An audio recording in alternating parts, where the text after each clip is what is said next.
Hello friends. तो आज हम बना रहे हैं आइसक्रीम। अभी गर्मियों का मौसम चल रहा है और गर्मियों में आइसक्रीम तो सबको पसंद होती ही है। तो आज हम बहुत ही हेल्दी आइसक्रीम बनाने वाले हैं। इसे आप घर पर बनाकर चाहे बच्चे हों बड़े हों किसी को भी दे सकते हैं। इसमें हम किसी भी क्रीम का या फिर कॉर्नफ्लोर का यूज नहीं करेंगे। इसे हम बहुत ही हेल्दी तरीके से बनाएंगे क्योंकि गर्मियों में तो सबका ही आइसक्रीम खाने का मन करता है। तो आप इसे रोज भी बनाकर खाइए और बच्चों को भी दीजिए, उन्हें भी ये बहुत पसंद आएगी। बहुत ही कम टाइम में और बहुत ही कम सामान से आप इसे बना करके तैयार कर सकते हैं और देखने में तो ये बढ़िया लगी रही है। तो चलिए अब हम अपनी ये आइसक्रीम की रेसिपी देख लेते हैं कि इसे कैसे बनाना है और इसको बनाने में किन चीज़ों की ज़रूरत होगी। तो इसके लिए सबसे पहले हम एक कढ़ाई ले लेते हैं और उसमें हम ले लेंगे दूध। तो जब भी आइसक्रीम बनाने के लिए दूध लेते हैं तो आप कोशिश करिएगा कि फुल फैट दूध का ही यूज़ करिएगा, यानी कि फुल क्रीम दूध का। यहाँ पर मैंने 1 लीटर फुल क्रीम दूध लिया है और उसे बॉईल कर लेंगे। दूध को पहले हमें हाई फ्लेम पे इसे बॉईल कर लेना है और जब ये उबलने लग जाएगा तब हम गैस की फ्लेम को लो पे कर देंगे और लो फ्लेम पे हम दूध को उबलने देंगे। दूध जब उबलने लगेगा तो इसे आप बीच बीच में चलाते रहिएगा, नहीं तो दूध जो है वो तले में चिपकने लगेगा। अब इसके बाद हम इसमें डाल देंगे थोड़ी सी केसर। केसर से कलर तो आता ही है, इसका टेस्ट भी बढ़ जाता है। अगर आपके पास केसर नहीं है तो आप इसे स्किप कर दीजिएगा, आप केसर इसमें मत डालिएगा, आप ऐसे ही इसे बना सकते हैं। अब हम इसे लो फ्लेम पे उबलने देंगे। यहाँ पर दूध उबालने के लिए मैंने लोहे की कढ़ाई का यूज करा है। इससे दूध में अच्छी तरह से गाढ़ापन आता है और उसका टेस्ट भी बढ़ जाता है। अब देखिए दूध यहाँ पर हमारा गाढ़ा होने लग गया है, तो इसे हम इसी तरह से लो फ्लेम पे पकने देते हैं। इसके बाद हम क्या करेंगे कि हम मखाना ले लेंगे और इसके साथ में हम ले लेंगे थोड़ा सा काजू। तो यहाँ पर मखाना मैंने आधा कप लिया है और इसके साथ में काजू मैंने 1/3 कप लिया है। तो इसकी क्वांटिटी आप अपने हिसाब से कम या ज़्यादा कर सकते हैं, यानी कि अगर आपको कम लेना है तो आप कम लीजिए, अगर ज़्यादा लेना है तो आप ज़्यादा ले सकते हैं। अब इन दोनों को हम गर्म दूध में भिगो करके लगभग 10 मिनट के लिए रख देंगे। तो यहाँ पर मैंने पहले इसे भिगो करके रखा हुआ था और हमारा काजू और मखाना जो है वो अच्छी तरह से फूल चुका है। क्योंकि इसे गर्म दूध में भिगो करके रखा था तो 10 मिनट में ये अच्छी तरह से फूल गया है। अगर आप ठंडे दूध में कर रहे हैं तो आप 15 से 20 मिनट के लिए इसे रख सकते हैं। अब इसके बाद हम ले लेंगे एक ग्राइंडिंग जार और इसमें हम मखाना और काजू को निकाल लेंगे। इसके साथ में हम ले लेते हैं बादाम। तो यहाँ पर मैंने लगभग 8 से 10 भीगी हुई बादाम ली है, जो कि मैंने पहले ही भिगो करके रखा हुआ था। अगर आप चाहें तो इसमें डालें या फिर आप बादाम को स्किप भी कर सकते हैं। अब हम इसे ग्राइंड कर लेंगे और इसे हमें एकदम बारीक पीस लेना है। अगर आप चाहें तो इसमें हल्का सा इसे दरदरा भी रख सकते हैं। जब आइसक्रीम आप बनाएंगे तो थोड़ा सा वो मुंह में आता है तो तब भी अच्छा लगता है, लेकिन यहाँ पर इसे मैंने एकदम बारीक पीस लिया है। ये देखिए, तो कुछ इस तरह से इसका टेक्सचर हो जाता है और जब हम इसे दूध में ऐड करेंगे तो हमारा दूध और भी ज़्यादा गाढ़ा हो जाएगा। तो इस तरह से इन सारी चीज़ों को हम पीस लेंगे और इधर हमारा दूध जो है वो भी एकदम बढ़िया से पक चुका है और एकदम बढ़िया से गाढ़ा भी हो गया है। तो आप देखिए केसर डालने से इसका कलर कितना अच्छा हो गया है। और दूध को उबालते समय जो किनारे किनारे मलाई भी जम जाती है ना, उसको भी आप इसमें डाल सकते हैं। इससे इसका टेस्ट भी बढ़ेगा और ये और ज़्यादा गाढ़ा भी होगा।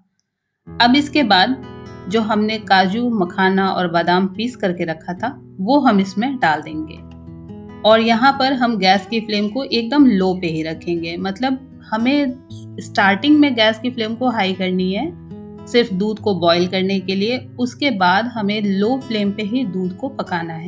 अब इसमें निकालने के बाद ग्राइंडिंग जार में थोड़ा बहुत लगा ही रहता है, तो उसमें हम क्या करेंगे, थोड़ा सा दूध डाल देंगे और दूध डालने के बाद अच्छी तरह से उसे मिक्स करके और फिर हम कढ़ाई में डाल देंगे। अब इसे हम लगातार चलाएंगे। तो आप देखेंगे जब भी आप काजू, बादाम या मखाना पीस के डालते हैं तो इसमें छोटी छोटी सी गांठें पड़ जाती हैं।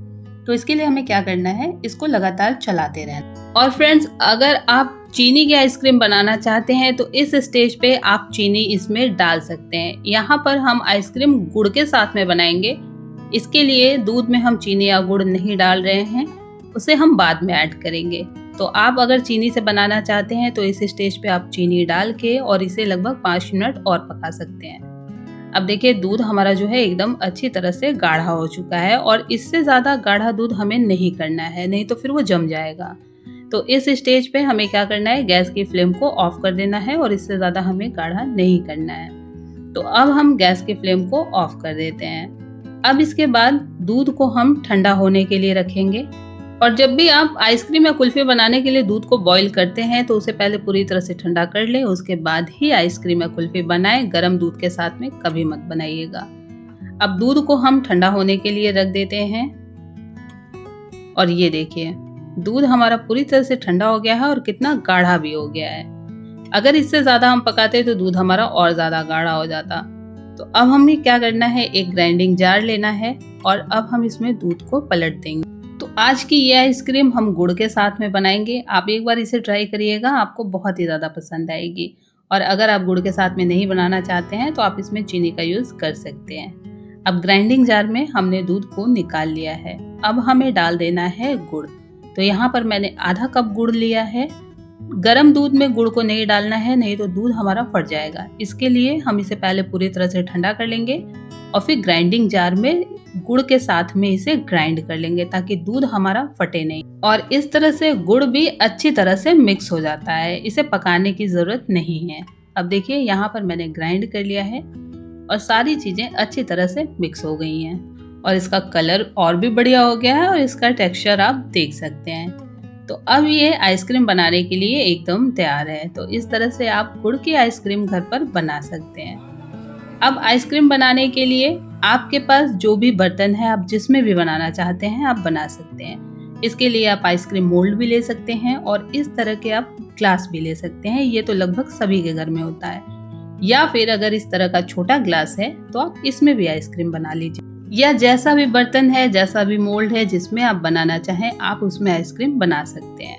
तो यहाँ पर हम सारा बर्तन यूज करेंगे, मतलब हम इस ग्लास में भी बनाएंगे, इस स्टील के ग्लास में भी बनाएंगे और हम आइसक्रीम मोल्ड में भी आइसक्रीम बनाएंगे। अब इसके बाद हम इसका ढक्कन लगा देंगे और ग्लास के ऊपर हम लगाएंगे एल्युमिनियम फॉइल। इससे क्या होगा कि इसके ऊपर से आइस क्रिस्टल नहीं जमते हैं। अब एक चाकू की हेल्प से इसमें कट करेंगे और फिर हम इसमें डाल देंगे आइसक्रीम स्टिक। अब अगर आप चाहें तो इसे फ्रीजर में 6 से 7 घंटे के लिए रख सकते हैं या फिर इसे ओवरनाइट रख सकते हैं। इतनी देर में हमारी आइसक्रीम जो है बन करके तैयार हो जाएगी। तो इसे हम ओवरनाइट रखने वाले हैं और ये देखिए यहाँ पर हमारी आइसक्रीम जो है ये बन करके तैयार हो गई है। और जब भी आप आइसक्रीम मोल्ड में आइसक्रीम रखते हैं तो आप अगर इस तरह से निकालेंगे तो बहुत ही आसानी से ये निकल जाती है। ये देखिए, इसे लगभग 1 मिनट के लिए पानी में रखें और इस तरह से बहुत ही आसानी से आपकी आइसक्रीम जो है वो बन करके तैयार हो जाएगी। तो इस तरह से बहुत ही ज़्यादा हेल्दी हमारी आइसक्रीम जो है बन करके तैयार हो गई। तो इस तरह से आप घर पर कम चीज़ों में हेल्दी और टेस्टी आइसक्रीम बना करके तैयार कर सकते हैं। आपको मेरी ये रेसिपी कैसी लगी मुझे कमेंट करके ज़रूर बताइएगा और अगर वीडियो पसंद आई है तो वीडियो को लाइक ज़रूर करिएगा। चैनल पे नए हैं तो सब्सक्राइब करके बेल आइकन जरूर प्रेस करिएगा ताकि मेरी कोई भी वीडियो आती है तो वो आप तक सबसे पहले पहुंच सके। और ये देखिए बहुत ज़्यादा टेस्टी और हेल्दी और दिखने में कितनी बढ़िया लग रही है ये आइसक्रीम। तो आप इसे घर पर बनाइए और मुझे कमेंट करके ज़रूर बताइएगा कि आपको ये आइसक्रीम कैसी लगी। और अगर एक बार आप बच्चों को इस तरह से बनाकर खिला देंगे तो बच्चे आपसे हर बार इसी आइसक्रीम की डिमांड करेंगे। तो फ्रेंड्स बने रहिए मेरे चैनल पे नई नई रेसिपीज़ देखने के लिए। और भी बहुत सारी हेल्दी और टेस्टी रेसिपीज़ आपको मेरे चैनल पे मिल जाएगी, तो आप वहाँ जाकर देख सकते हैं। अब यहाँ पर थोड़ा सा हम इसे पिस्ता से गार्निश कर देंगे ताकि ये दिखने में और भी ज़्यादा बढ़िया लगेगी। तो मिलते हैं अगली वीडियो में एक नई टेस्टी हेल्दी रेसिपी के साथ। तब तक अपना बहुत ध्यान रखिएगा। Bye bye.